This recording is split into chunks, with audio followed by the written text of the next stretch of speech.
Let's see. Gentlemen, you may be underestimating the Dubs' second half defensive effort. Don't disrespect the Trailblazers offense.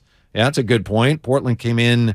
They have a top 5 offense, I think. Yeah, well, they didn't have one last night. They did for a while. From the 415, Ray has trust issues. Give him a big man hug. Let him know everything is going to be all right. I think that's why Lucas is here. Would you be okay with that if Lucas at some point gives you a big man hug and lets you know everything's going to be all right? Only if he wants to get punched in the throat. From the 510, the fact that Ratto is judging the team's defense during the regular season. That's your first problem, Ray. The defense for all teams will show up once the playoffs come about. Because they're happy being 2 games over 500 and having to win 3 games in a row just to get there. That's the standard that they've set. Is let's just be somewhere in the middle. Let's have the same record as the Atlanta Hawks. That's what we want to be. But they're doing something about it now. They're playing better now. That's what matters. From the 510, 10% worried due to the mediocre play this year, hence the record, but 90% confident because I think, like the second half of last season, the Dubs seem to be regular season coasting. They're not coasting. They were earlier in the year, I think. No, they weren't coasting. It's that road trip through Charlotte, Orlando, Detroit. That wasn't coasting. That was free falling.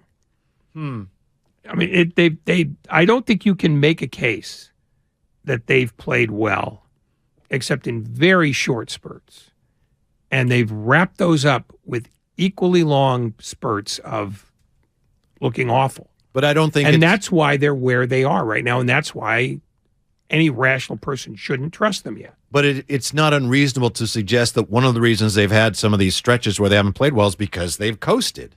And it's not an excuse, but I think we saw that especially early in the year. I'm with you. You can't say that, into February and March, but I think we did see that early in the year when they would lose a game, say that game in Detroit, and Steve Kerr would bang on the drum and say, we need urgency. And I'm like, we just won a championship. Then we had to go to Japan.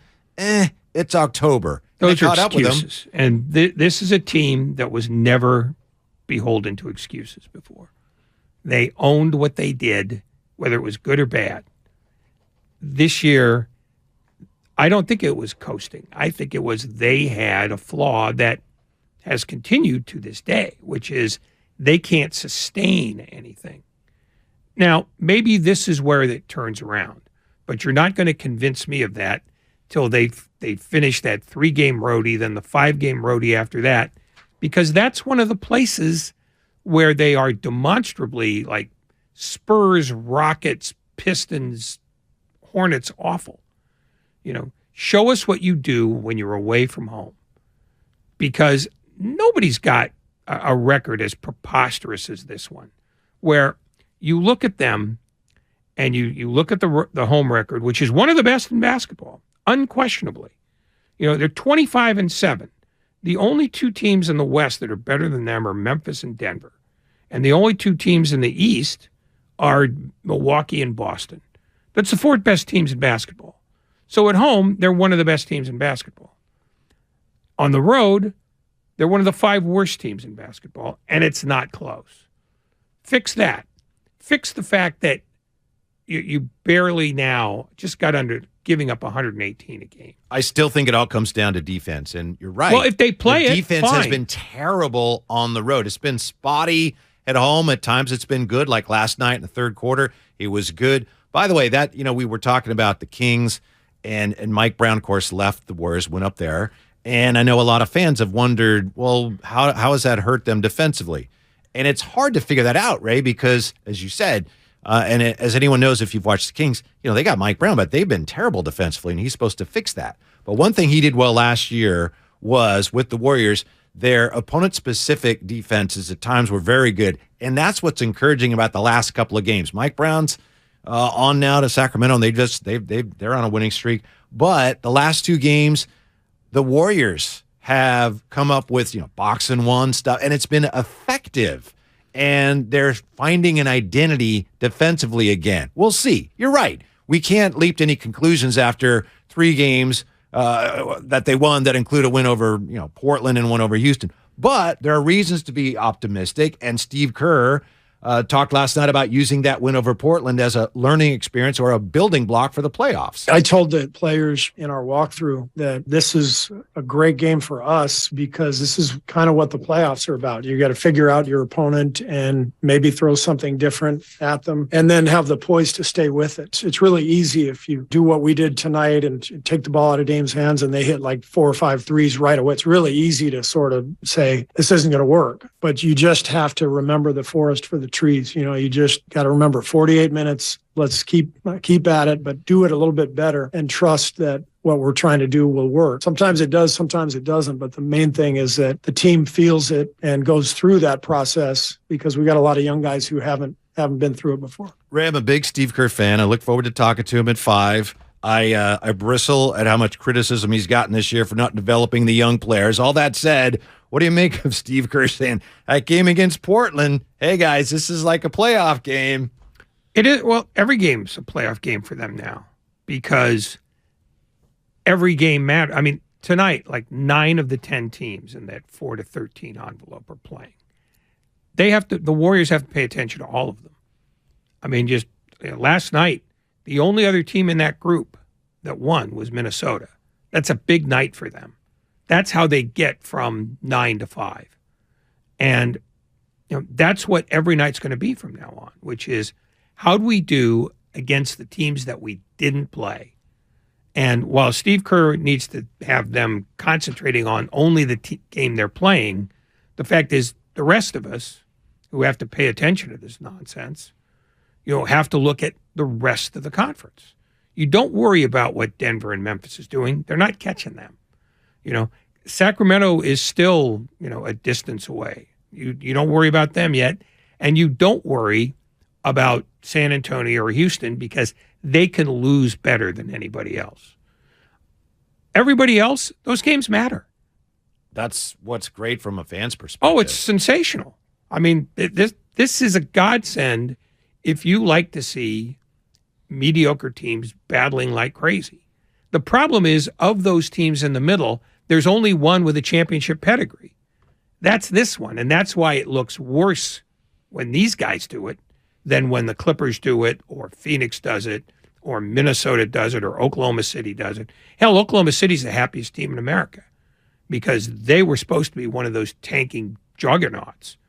They're in this.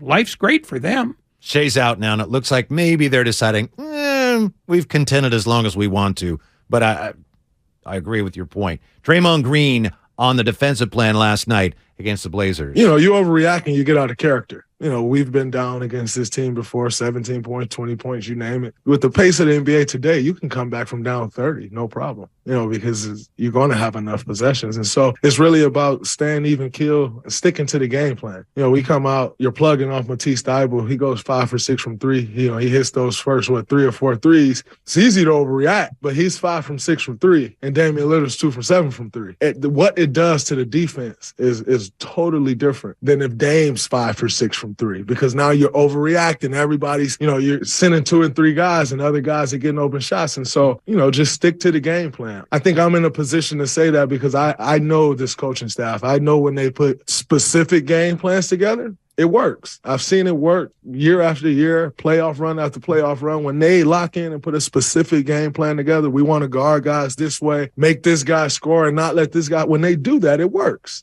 Coach told us before the game, like, hey, we're going to try this game plan, and this is more like a playoff game plan for us. You come out in the first half, Houston Rockets hit all the threes, and you stay the course. Not switch your defense, not get away from what you wanted to get to. And we did that, and, second half, it was a totally different game. You hear what Draymond said there? Like, hey, I know when this staff in the past, when they've prepared a game plan like this, it works. And I think we can draw the conclusion that maybe the Warriors haven't been preparing the game plans the same way defensively as they did when Mike Brown was here. And maybe they're making an adjustment in that regard, too. It's Whitey in for Damon. It's Damon and Ratto, 95.7 The Game. Want to just address this whole issue of the Warriors coasting because people are talking about excuses. There's no excuses for that. I'm not saying it was an excuse for them. I'm saying I think it did happen and was one of the reasons that they got off to such a bad start. Again, I'm not saying, it's fine, they're coast. I'm just saying I think you could see that. And I think by the time they snap back into realizing, wow, it's on, then it was too late. But you had Clay didn't play in the offseason, and the team they had to go to Japan. I don't know that they were ready for the start of the regular season. They certainly weren't the way they were ready last year, because last year nobody was ready for them. So they're still overcoming all that. But the biggest problem, again, is the fact that they have not defended well. And that's why it's encouraging to see them play defense the way they did last night. That's why I don't think it's coasting, because the one thing we knew during the early part of the season was that the veterans were playing well, but the second string, or the second unit, is more accurately, wasn't.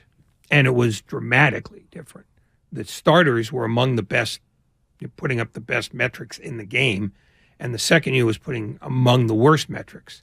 So some people were playing defense and others weren't. I mean, we've called defense a collective thing with this team, but I think this team was two teams for the longest time. And even now, I'm not quite sure that, that hasn't been fully solved, but it's better than it was. You've now got some people in the second unit who are relatively reliable. DiVincenzo will he's defend playing for you phenomenally. Yeah, but I'm talking defensively. Mm-hmm. Kaminga has been a better defender. Yeah, That's DiVincenzo's defended well, it's not too. everything you should have. I mean, there's still, I still don't trust them defensively because they haven't done it over an extended period of time the way you're used to seeing them do it. Why do you think so many fans are just totally out on Anthony Lamb? Because he's not young. He's not old. No, but he's not one of their... Wiseman's as good as him. They should just play Wiseman instead of him. Why aren't they doing that? Because, a lot of people, we hear that a lot from people. Yeah, well, which is why you shouldn't be reading that nonsense. I mean, the fact is, if you want to talk about Wiseman specifically, I'll do this very quickly because I think we've said it 100 times. Mm-hmm.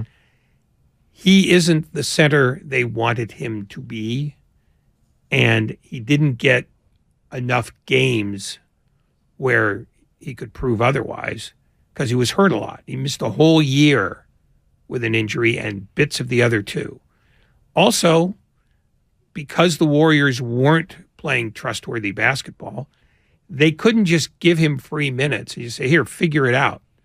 Detroit can do that because they have no responsibilities, and it doesn't matter to them whether he does well or not because we don't know if he's part of their long-term plan. They've already got a bunch of big guys. Ray, you know what kills me about Ty Jerome? And I think... wow, there's a segue. Anthony Lamb, Ty Jerome. The thing is, there are so many fans that are down on Ty Jerome. They're two-way trash. Why are they playing these guys? They should be playing the young guys. Jordan Poole, I know he's better than Ty Jerome, certainly. Jordan Poole is a young player, right? Jordan Poole was drafted 4 spots after Phoenix drafted Ty Jerome in 2019. It's like people just think he's like, oh, he's two-way. He was actually drafted ahead of Jordan Poole in the 2019 draft. But people look at Poole as like, hey, he's the future. And I know he's a better player. He's got a better contract. But they look at Ty Jerome as a guy's like, I'm insulted that they're even playing him. I just don't understand it. Oh, yes, you do. Of course you understand. I don't completely understand. No, the reason why you do understand it is because they're not committed to Ty Jerome. Ty Jerome was a, quote, scrap heap guy. Yeah, I know. And so they are saying, well, why isn't Moody getting more run? And why isn't Kaminga getting more run? They want the second track of the 2-track plan to happen immediately. And the fact is, early on in the year, the second track of the 2-track plan was performing brutally. And to this day, the only one who's pulled himself out of that morass to any extent is Kaminga. Wiseman couldn't do it, and he's now in Detroit. Moody couldn't do it, and he barely plays. Because the fact is, the Warriors, unlike most teams, have championship aspirations, and you can't give away minutes. This is not about developing young guys for 2026. This is about winning in 2023. And if they started to play the young guys extensively because they want to see what they're doing, you'd get people screaming, how can you waste a year of Curry's career? And how can you disrespect Thompson and Green this way by planning for a future that doesn't include them? You can't win. So, it's got nothing to do with Ty Jerome. It's just, he didn't get off to a great start. Neither did Lamb. Neither did Jermichael Green. So that marred them from the start. Green's been a little better. Jerome has spots where he's not bad. You know what you're going to get from him is the thing for the most part. Yeah, you know what his floor is. And and you know what his ceiling is too. I mean, just Steve Kerr's been looking for reliability.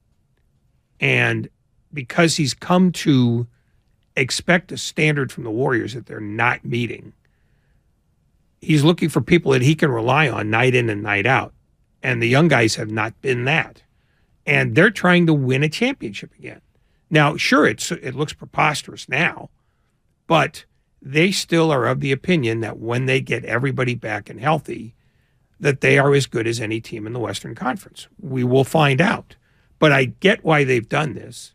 I get that you just don't give minutes away to players just because they're young. They're not Charlotte. They don't have to do that. You have to earn, and on some level, no matter what team you're on, you have to earn your minutes. And I think Moses Moody's a great example, and I don't mean to pile on Moses Moody. I like him a lot, and I think he has a bright future. But people blame Steve Kerr. Oh, Steve Kerr is that Moses Moody hasn't developed. Poor Moses Moody to this point. I know he's probably struggling with his confidence. I don't think there's one thing he does well as an NBA player right now, Ray. And again, I'm not saying that's why the Warriors are losing. I'm just saying that's not Steve Kerr's fault. Young players, when you get a chance, you have to play well, and hopefully he's still well. But you can't blame the coach for the fact that this young man has yet to find one thing that he can do consistently well at the NBA level. That's not the coach's fault. It's not a question of whose fault it is. Well, for many it is, though. Well, but for many, I mean, the sky's green. That's why you don't read the text line. It just makes you nuts. Made me look. What people want to believe and what is true are very often two different things. The fact is, when you have a team with aspirations, your development comes later. Period. You have to win games so that you can get positioned properly in the playoffs and be ready to go when April 15th hits. That's the job.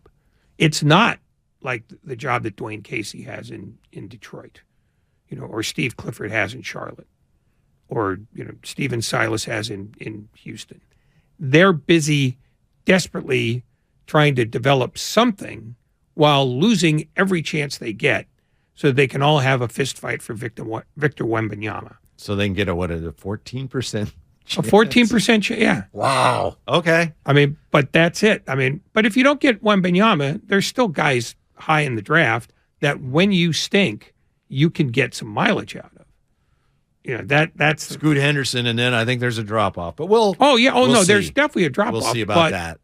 You're playing for that, and that means you're playing badly for that. Is there a team tanking more efficiently and more comprehensively than San Antonio? Houston's pretty close. That's one of Greg Popovich's greatest achievements. Yeah, Spurs won last night, Ray. Well, there could be a firing coming. But I went to the game. It's hard to lose 20 in a row. And I know Houston, they were without Kevin Porter Jr. and they were without Jalen Green. They're so bad. Wow, is that a bad team? Well, the four of them. That's the play-in tournament I want to see. I want to see those four teams play.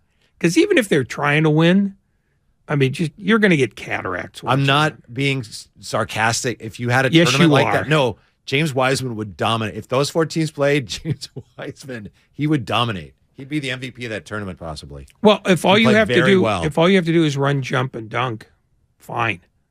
And I don't think anybody has ever accused him of not being able to do that.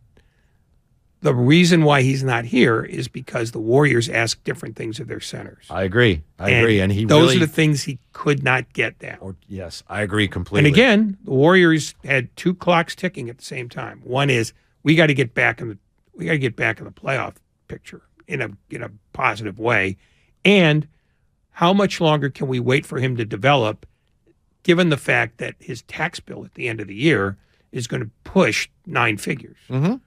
And that's what happened. 12.1 mil times 7. Yeah, just they couldn't do it. You mentioned running and jumping. Which was the better dunk last night, Ray? Was it Jonathan Kuminga or was it Shaden Sharp? Who had the better dunk? I'm assuming you saw him. Sharp.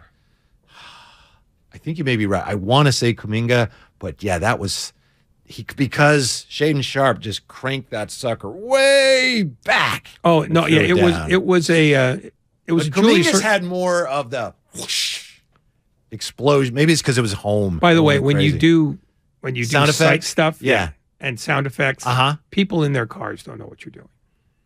They understand. You're talking about that dunk. You saw the dunk by Kuminga. Whoosh, whoosh. Yeah, that really explains it. What I'm talking about. No, Shaden Sharp's dunk looked a little bit like classic Julius Erving, where he just fly through the air and then just bring this full-on 360 windmill dunk. I mean, that's what it looked like. And so for me, aesthetically, that was more enjoyable. He cranked it from way back, but Kuminga still had more force. How do you know that? From what I saw, Kuminga's had more velocity. They're both tremendous, unbelievably incredible dunks. And that, again, is why the dunk contest is so lame, because when you dunk over someone, when they're trying to keep you from scoring, it's more impressive than, hey, watch this. Oh, look at that. I had an invitation to the dunk contest in the net, and I grabbed it and I looked at it. But they were both incredible. But Kuminga's, I think, had a little more, They're both amazing. Fine. Well, but you're a homer, so. And weirdly, you should be a homer for your hometown team. I didn't say Kuminga's was better. Yes, you did. I actually did not. I haven't made a ruling on that. I said I thought he had take your more time. force. It's only been 20 hours.